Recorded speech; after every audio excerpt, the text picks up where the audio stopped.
So guys, ayan, pang day natin, 6 na, no?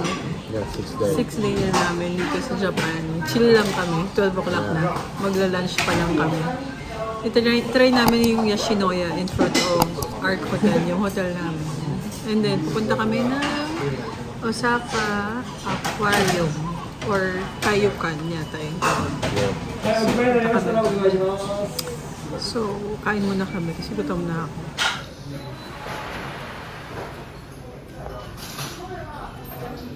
So guys, ito yung food. Akin beef. Tinan nyo naman yung serving sa isang ramen. Yung maki is Yeah.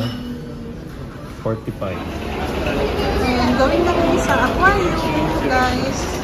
Sa Osaka Aquarium or Kaiyukan. Ayan, nandun siya sa logo. Code Kaiyukan. Walking lang kami, 9 minutes.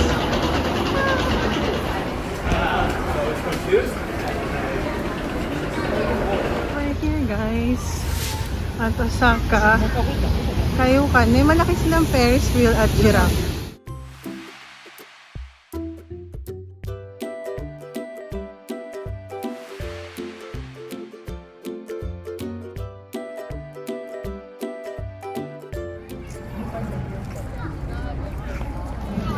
Osaka Aquarium. Osaka Kaiyukan.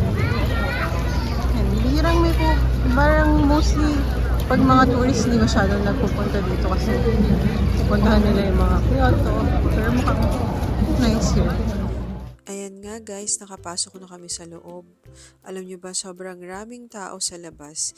Kaya make sure to book your ticket in advance. Buti may tumulong sa amin mag-book online. Mag-generate lang ng QR code and babayaran sa 7-Eleven or Family Mart. Grabe, ang haba ng escalator.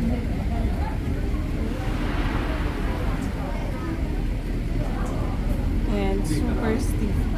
Super steep. Good na.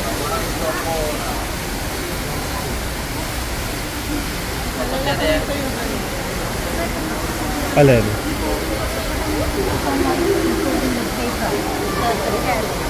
Yung sa ano? SG. トピリカという海鳥をご覧いただくことができます。さらに奥にお進みいただきますと、アシカやアザラシのいところにお進みくださいませ。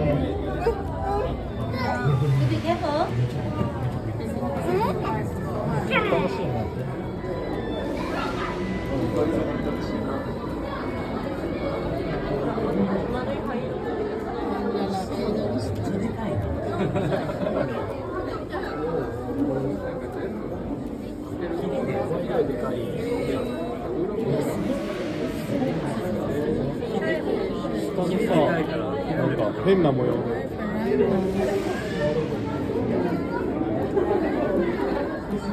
They live together with the turtle. You're so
Bukod guys sa main aquarium nila na nasa middle of Kayukan at yung iba pang malalaking aquarium nila, meron din sa dulo ng mga hallways nitong gallery na ganito na may mga maliliit na aquarium with small sea creatures. So nakatuwa siya lalo na kung may mga kasama kang bata kasi ano, tinan mo, matitignan mo sila in detail.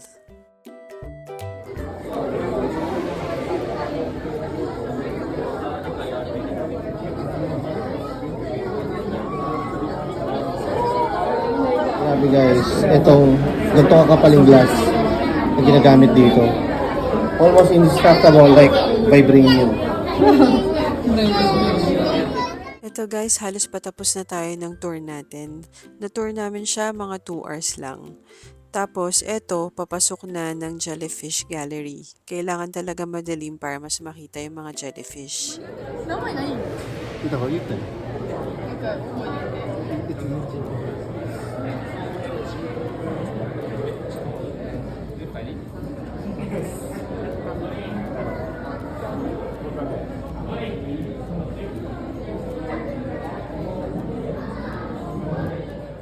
Ayan guys, nasa last part na tayo. So makikita nyo dyan may sea lion.